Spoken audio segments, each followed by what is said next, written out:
Chers amis et amis, bien sûr, l'heure est grave. La fin du confinement venue, j'ai retrouvé mon terrain de jeu favori. Vous, les gens, quoi. Ah, quel plaisir de revoir des choses étonnantes et parfois révoltantes à tout bout de champ. Non, ce n'est pas ça qui est grave. Ça, c'est la normale en marche. Non, ce qui est grave, c'est vous. Parce qu'on va pas se mentir, hein, le confinement, je le dis et je le répète, n'a pas fait que du bien. Hein. Vous avez vrillé. Oui, nombre d'entre vous ne s'en rendent pas compte encore, mais vous avez franchi la ligne. On dit qu'elle est fine entre une personne de principe et un sale con. Eh bah, scoop, c'est vrai. Bon nombre d'entre vous sont un peu devenus des gros nazes. Y avait-il des prémices sous-jacentes à ces personnes, à un terreau qui nécessitait d'être arrosé et cultivé? A-t-on changé du tout au tout? Ou sommes-nous devenus moins tolérants? Ça, je laisse l'histoire avec un grand H répondre à cette question plus qu'existentielle, n'est-ce pas? Et surtout, si vous trouvez la réponse, appelez-moi au 07 68 97 44 03. Je répète, 07 68 97 44 03. Non, désolé, non, je vous déçois. Mais ce n'est pas mon numéro de téléphone, c'est celui de la radio. Et puis, on va pas se mentir, je suis un peu trop vieille pour avoir un 07. 1985 en force. Mais revenons à ce que je disais.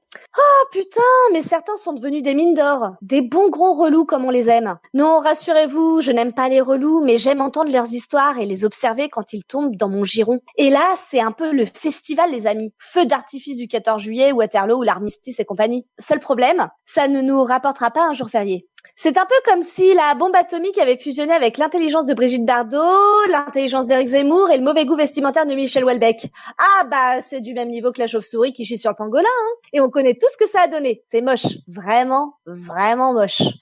Ah bah, certains ont chopé le Covid et d'autres la connerie. Et puis profonde, hein, la connerie. Ah bah non, mais là, on est dans de la connerie complète, hein, pas celle de la surface avec laquelle on peut composer. Je vous entends déjà. Non, je ne reviendrai pas pour illustrer mon propos sur la connerie des membres du gouvernement, ni sur celle des personnes très inspirées par Tonton Pétain qui demandait aux infirmières de déménager. Non, là, on va parler de choses plus proches de nous. On va parler de ces gens qui maintenant se permettent de se comporter comme des vrais irritables et insupportables bouffons égoïstes et égocentrés. Leur mot d'ordre pourrait être « Après moi, le déluge ».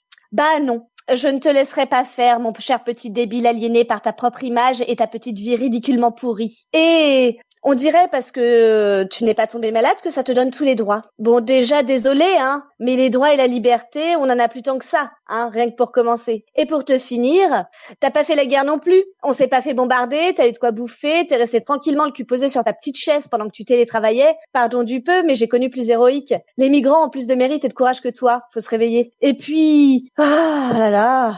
Tu n'étais pas seule à vivre le confinement, je te signale. En passant, la moitié de l'humanité a fait pareil, hein, et souvent dans des conditions plus difficiles. Donc bon, ça devrait suffire à te faire réfléchir. Mais exiger une prise de conscience d'un con, c'est comme essayer d'apprendre à lire à un bébé chat. C'est mignon au début, mais à la fin, c'est ridicule et une perte de temps qui sert à rien. En 2020, tu sens bien le changement de paradigme. Le feignant, c'est le nouveau résistant. C'est Jean Moulin qui doit se retourner dans sa tombe avec tous ses copains. Non mais la honte, quoi. Alors oui, c'est vrai, c'était parfois difficile, et pas franchement marrant. Mais 2 mois dans ta vie, ça n'excuse pas toutes tes futures conneries. Tu sais, au bout d'un moment, l'excuse du confinement aura une fin. Et là, tu te retrouveras tout seul. Et moi, je serai là pour te juger.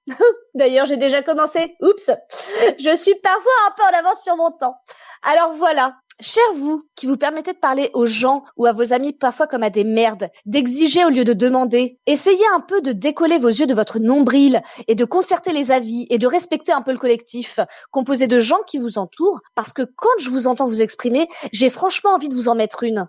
Parle meilleur, putain, ça te fera du bien et à nous aussi. Et toi, petite pain-bêche, dilettante et prétentieuse de mes deux, t'arrives quelque part, tu crois que tout est dû et que les gens sont à tes ordres. Mais tu t'es cru où? T'es pas dans Beverly Hills? Hein? Allô, petite pouffe? Ici, c'est la vraie vie. Et soit dit en passant, On en a rien à foutre de toi et de ton emploi du temps. Tu veux avoir des copains? Faire des projets en collectif? Bah, tu sais quoi? Commence déjà par l'être collectif et après on en reparlera. Tiens tes engagements et après tu viendras donner des leçons et possiblement rendre les coups qu'on t'aura mis dans la gueule. Mais si tu réussis à opérer le changement et à vraiment ressortir de ton état de connerie, tu ne diras rien. Ou plutôt si, tu diras merci à ceux qui t'ont supporté pendant ton état de décrépitude cérébrale et égocentrée avancée.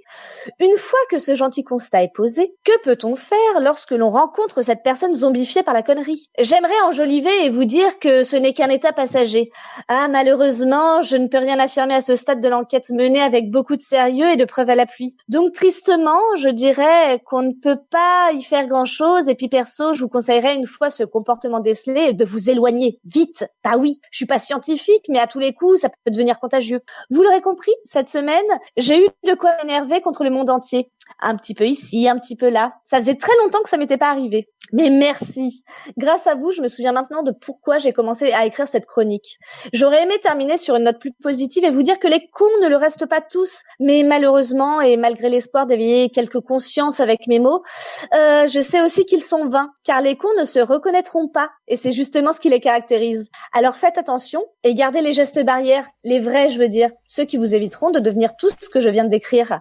Voici un proverbe que j'affectionne particulièrement et qui clôturera magistralement cette petite chronique de la haine ordinaire. Souvenez-vous qu'on ne peut pas être et avoir été, mais on peut avoir été con et l'être resté. Allez, courage et bisous!